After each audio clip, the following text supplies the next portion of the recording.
अस्सलामुअलैकुम। क्या हाल है आप सबके। उम्मीद है सब खैर खैरियत से होंगे। अल्लाह ताला हमेशा हम सबको अपने हिफ्ज़ व अमान में रखे। आमीन सुम आमीन। आज जनाब आपको मैंने 3 अंडे और 100 ग्राम बटर दिखाया है। बटर अभी रूम टेम्परेचर पर नहीं आया था, इसलिए मैं इसको 30 सेकंड के लिए माइक्रोवेव में रखूँगी ताकि ये रूम टेम्परेचर पर आ जाए।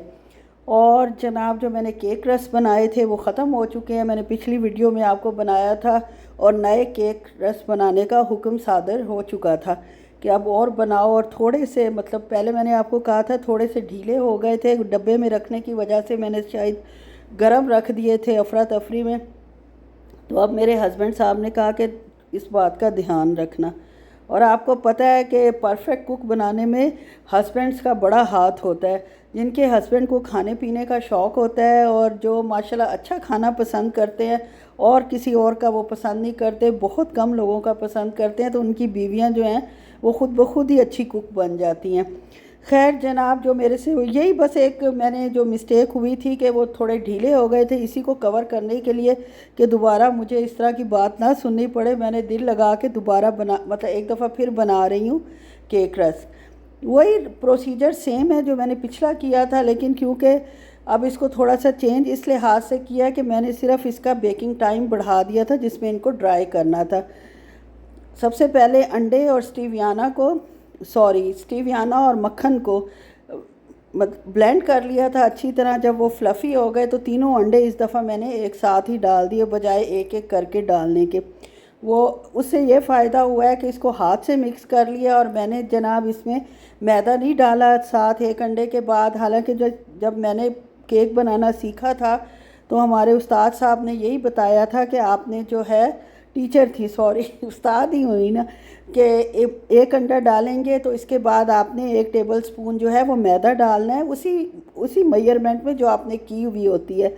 यानी इसमें 100 ग्राम मैदा जाएगा तो मुझे उसी में से 1 टेबल स्पून निकाल कर एक अंडे के बाद डालनी है ताकि क्रम्बल ना हो। लेकिन चूँकि अब मैं माशाल्लाह ख़ुद उस्ताद बन चुकी हूँ अपने आप में, उस्ताद तो खैर क्या बनना, लेकिन तजर्बा कह सकते हैं। तजर्बे की बुनियाद पर मैंने यही सीखा है कि चलें जी तीनों अंडे इकट्ठे डालते हैं और जनाब इनको बीट कर लेते हैं मक्खन और स्टीवियाना के साथ। शुगर फ्री ज़ाहिर है रस बन रहे हैं। और 1 कप मैंने मैदा लिया है, उसमें थोड़ा सा येलो कलर डाला है। पिछली दफ़ा मैंने ऑरेंज कलर डाला था, इस दफ़ा मैंने सैफ़रॉन येलो कलर डाला है, इससे ज़्यादा अच्छे खिलते हुए बने हैं।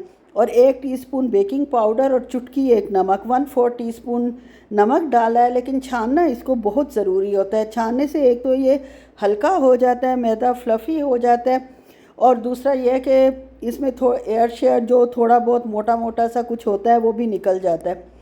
खैर जनाब वो बीट हो गए और ये इकट्ठा ही मैं जो मटेरियल मैंने तैयार किया ये डाल देते हैं मशीन के अंदर और मशीन को चला दूँगी 3 से 4 मिनट के लिए, पहले हल्की स्पीड पे और फिर थोड़ी तेज़ स्पीड पे, ताकि बहुत अच्छी तरह ये मिक्स हो जाए और A1 हमारा जो बैटर है वो तैयार हो जाए।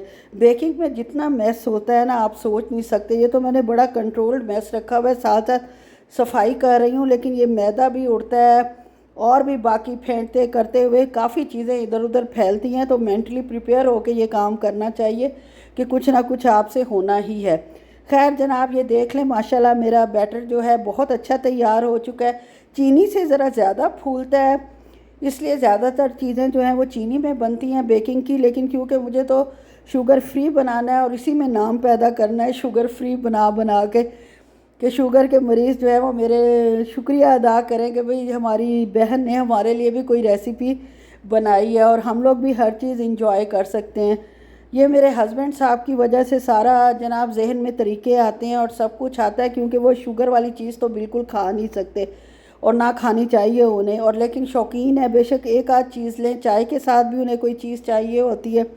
और साथ जो मैं चाय का सामान देती हूँ उनको हॉस्पिटल के लिए, उसमें भी उनको ज़ाहिर है कुछ ना कुछ चाहिए होता है और नई चीज़ मांगते हैं कि डिफरेंट हो। हर वक्त एक चीज़ खा खा के मैं तंग आ जाता हूँ। इसलिए तो मैं कहती हूँ अगर बीवी अच्छा खाना बनाती है तो उसमें हस्बैंड का बहुत बड़ा हाथ होता है। जैसे कहते हैं कामयाब मर्द के पीछे औरत का हाथ होता है, और अच्छे कुक जो अच्छी औरत कुकिंग करती है उसके पीछे उसके हस्बैंड का हाथ होता है। क्योंकि जो कहते हैं मर्द का, जो मर्द को खुश रखना हो या उसको राज़ी रखना हो तो उसका रास्ता उसके मैदे से होकर जाता है। ये खैर अल्लाह जन्नत नसीब करे। मेरी फूफो कहती थी कि हैप्पी को जो है, मेरा निक नेम हैप्पी है, घर में मुझे हैप्पी कहते हैं, तो वो लोग कहते थे हैप्पी को कुकिंग का शौक़ है और शहजाद को खाने का शौक़ है।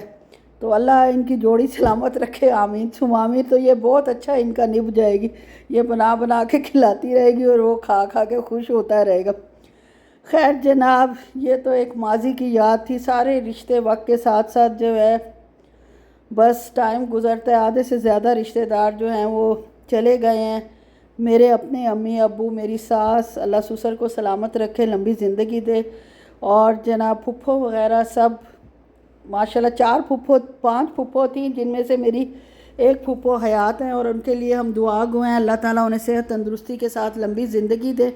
और चचा तो एक ही हैं जो मेरे ससुर साहब हैं और माशाल्लाह माशाल्लाह अल्लाह का शुक्र है, ठीक है। अल्लाह ताला उनको ठीक रखे, चलता फिरता रखते, हंसता खेलता रखे, आमीन सुम आमीन।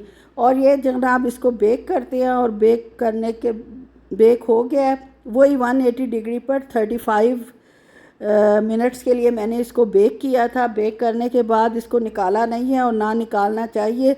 ये भी मैं बहुत माजी में गड़बड़ कर चुकी हूँ। अफरा तफरी में गरम केक निकाल लेती थी जो टूट जाता था और तबाही मचती थी। और इसलिए अब एज के साथ और तजर्बे के साथ बंदा सीख जाता है कि इसको ठंडा होने दो, कोई क़यामत नहीं आ जाती अगर कुछ देर ये ठंडा हो जाएगा। 15-20 मिनट में बिल्कुल ठंडा हो गया था, रूम टेम्परेचर पर आ गया था। और जनाब वीकेंड पे गोश्त लिया गया था हारा से, माशाल्लाह बड़ा अच्छा गोश्त है, हल्की पिंक बोटी है जो कि देखने में तो अल्लाह का शुक्र है बहुत अच्छा लग रहा है। इंशाल्लाह आप लोगों को भी पसंद आएगा, लेकिन जब पकाऊंगी तो फिर पता चलेगा कितने पानी में है ये गोश्त। मेरे हस्बैंड तो खैर इसको पका हो कच्चा हो 100/100 मार्क्स देते हैं, लेकिन हम लोग जो इतना गोश्त को पसंद नहीं करते और कम ही खाते हैं, उनको तो बहरहाल कहना नहीं चाहिए, खाने की चीज़ है, हल्की फुल्की मुझे तो स्मेल आ ही जाती है गोश्त में से, जितना मर्ज़ी भून लूँ, जितना मर्ज़ी लहसुन अदरक डाल लूँ। पाकिस्तान में नहीं मुझे इतनी आती जितनी सऊदीया के गोश्त में आती है। पता नहीं ये फ़्रेश तो ज़िबा हुआ नहीं हुआ था, पाकिस्तान से, पाकिस्तानी मीट है तो पाकिस्तान से आता है और फ्रीज़र में भी रखा हुआ होता है या फ्रेश होता है।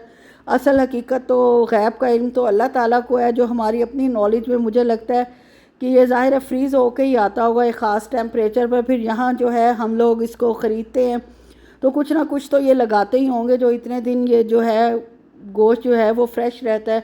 ये मेरा अपनी थ्योरी है, मे भी सही हो मे भी गलत हो, इसको आप लोगों ने ये नहीं कहना कि ऐसा ही होता है, क्योंकि ज़ाहिर है अंदाज़ा मैं लगा रही हूँ। किसी पर ऐसे भी नहीं करना चाहिए कि बेचारे जनाब फ्रेश ही देते हो और मैं जनाब कहूँ फ्रोज़न है और फलाना ढिमकाना है। खैर जनाब इसके मैंने पैकेट्स बना लिए हैं और ये अब हमारा तकरीबन महीना चल ही जाएगा, क्योंकि बनता बहुत थोड़ा है, हफ़्ते में 1 दफ़ा और किसी हफ़्ते में 2 दफ़ा बन जाता है। इसको मैंने फ्रीज़र में रख दिया है गोश्त को लाकर, और अब जनाब ये फ्रीज़ होता रहेगा। और मैं सोच रही थी कि इतना अर्सा में फ्रीज़र लिया हुआ हो गया और इसकी साइडों पे बर्फ़ नहीं बन रही, बर्फ़ नहीं जम रहा, तो चेक कर लूँ काम भी कर रहा है कि नहीं। काम तो माशाल्लाह A1 कर रहा है, हर चीज़ जमी हुई है इसके अंदर। और सब काम करने के बाद 15-20 मिनट गुज़र चुके हैं, 20 से भी ज़्यादा मिनट गुज़र चुके हैं। सब्र की इंतहा आप मेरे देखें। वो जो औरत, या पहले तो खैर लड़की थी, वो लड़की जो पहले जनाब 5-10 मिनट भी सब्र नहीं होता था, 20 मिनट से भी ऊपर सब्र किया। और माशाल्लाह ये जो मेरे केक है इसके मैं रस काट रही हूँ।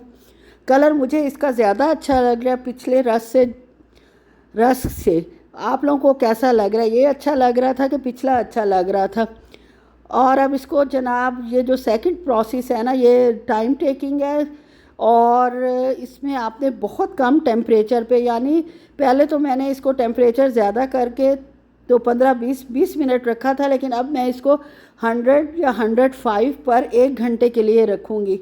ये जो बिग डिफरेंस है पहले वालों में और इस वालों में वो यही है कि इसका टेम्परेचर जो है मैंने 105 रखा था और इसको मैंने तकरीबन 1 घंटे का टाइम सेट करके छोड़ दिया था। और जब तक ये केक रस खुद ही सूखते रहेंगे आराम से कम टेम्परेचर पर, तब तक जनाब मैं बना रही हूँ करेले कीमा। कीमा जो है ये मेरे पास बीफ का है और मैंने पहले से लिया हुआ था। ये जो फ्रेश मीट आया है उसका कीमा नहीं है, तो जो मेरे हस्बैंड को गलतफहमी हो गई थी। तो आपको भी ना हो जाए कि अभी जो कीमा लाया है वो बना रही है लेकिन वो नहीं बना रही। ये मेरे पास पहले का पड़ा हुआ था, जो मैं मॉल से लेती हूँ, जब जाती हूँ लूलू वगैरह से ले लिया। उसको धो लिया अच्छी तरह से, और लहसुन, प्याज, अदरक, टमाटर, हरी मिर्च और साथ ही सारे मसाले, नमक, मिर्च, हल्दी, धनिया, सफ़ेद ज़ीरा और थोड़ा सा बिल्कुल गरम मसाला पाउडर डाल दिया।